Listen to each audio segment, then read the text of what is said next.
our new series. It's called What Your Kids Don't Want You to Know, and TJ Holmes is back.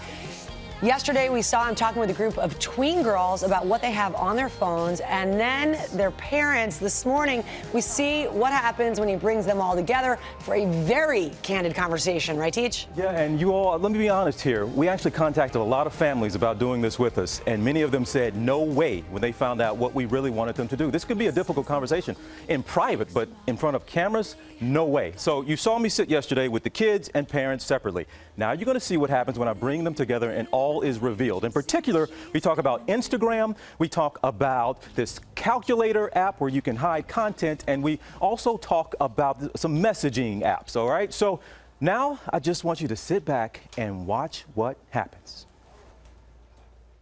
Give me your cell phones. Okay. Oh no. There it is. It's a calculator. It looks like a calculator. But now I want you to type in your code on this calculator.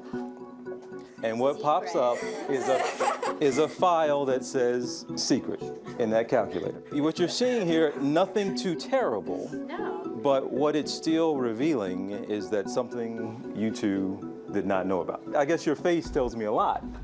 What? You're not posting anything inappropriate, are you? What do you mean? You can see my Instagram, Mom. That calculator is something you hide, and you have to have a secret message to go through it.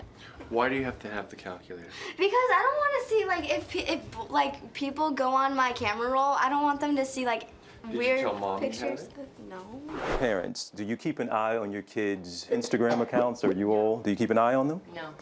Shout out how many Instagram followers you have. 509. 588. 594. 1083. What? 708, I think. I'm in shock. Like 1,000, and she's no. And then I just found out it's private, and she has 1,000. follow it. I don't even know 1,000. You follow it. Did you hear what she just said? Well, of course I do. That's one. Cammie, I have to point something out. You're familiar with the Ask FM app. Now, have you looked through her? We've discussed it. I'm going to have to show you something. This is not people she's having conversations with, but this is what the app allows. Essentially, strangers to come and seek your child out and start sending back. Breathe, Mama, you're going to be okay. Mama's going to be okay. Okay. But this is just an example of some things people were sending her. Yes, I did know about that one. Okay. Would I like to see that app completely taken off the phone? Yeah, absolutely. Now you think on your child's phone you want to take away, or you just want to monitor a little better at this point? Monitor and be more aware. I mean, how can we keep up with all these apps? Every day there's a new app that's being invented. My problem has been that I've had blinders onto it, didn't know about it, so now it's my responsibility to speed up and learn and participate. Bella, honey, why are you upset? What's going on? I just feel like I looked at my mom and she was getting like teary-eyed. So I thought that she like didn't trust me anymore. I don't think that's the case. I don't have to speak for your mom. Come on, Bella. Come on, honey. She's the sweetest little thing, and I hate to see her upset. I get emotional. She gets emotional. Okay, and now I'm getting emotional. Let me go home.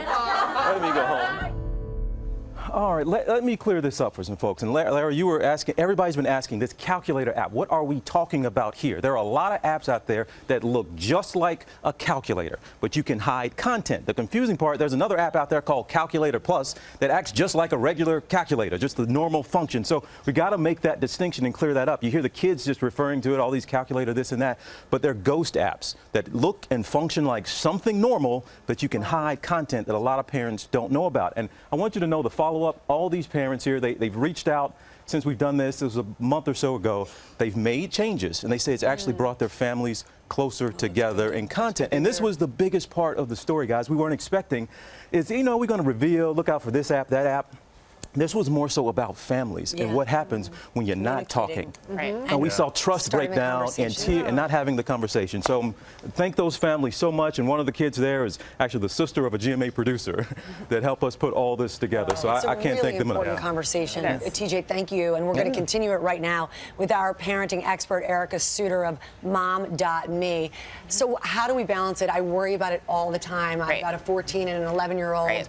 I mean, right in the zone.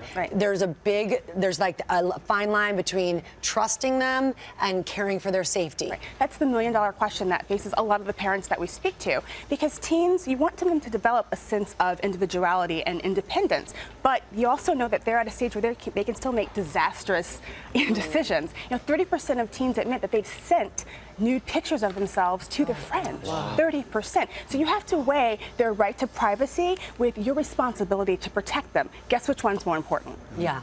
Protection, no question. You talk to some parents and experts to that point, they say that there is no such thing as privacy. You're the parent, you're the child. Right. End of discussion. It's a really hot topic amongst my friends, and I'm sure all of our viewers over there.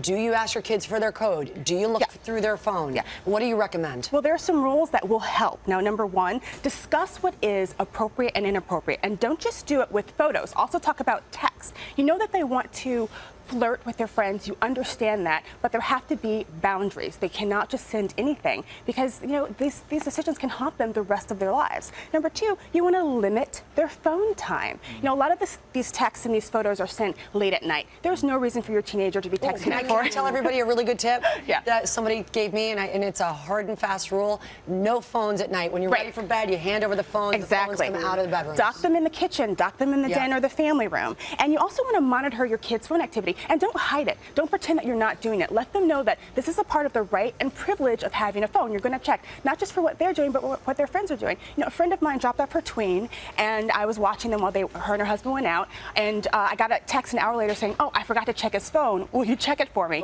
And I felt a little uncomfortable because I thought, well, I'm not his parent.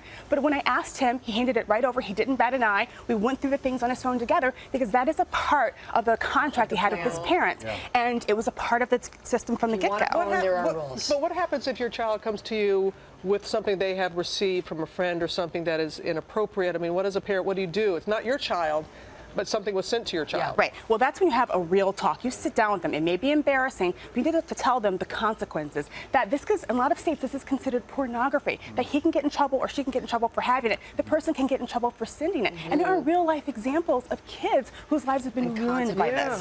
We've seen it. It's really scary, and I think one thing we found in TJ's piece there, we were just talking about it, there's so much social pressure on these kids to be followed on social media. All of those kids knew how many followers they had to the number. And there's pressure to post things that's going to get you attention, and as a parent, that's why you've got to be on top of it. When you said one of them had 1,000 followers, we were like, she's 11 years old, and it's a private account. People following them. You just have to also set consequences for your kids. If they break the rules, take away the phone or cancel the texting plan. Let them know that you're serious about protecting them. And lead by example too about how you use it. Exactly. And we've often said that children want boundaries. They act like they don't, but they actually do when they're bombarded in this social world. They want that. We saw like the end, that little girl who came to. I couldn't believe that. And again, okay, Mom, you trust me, so why are you questioning me? And the mom is saying, I trust you, so why do you have this thing that hides things? So that's what happens. You just got to talk about it. Thank you so much, Erica Suter. Thank you so much.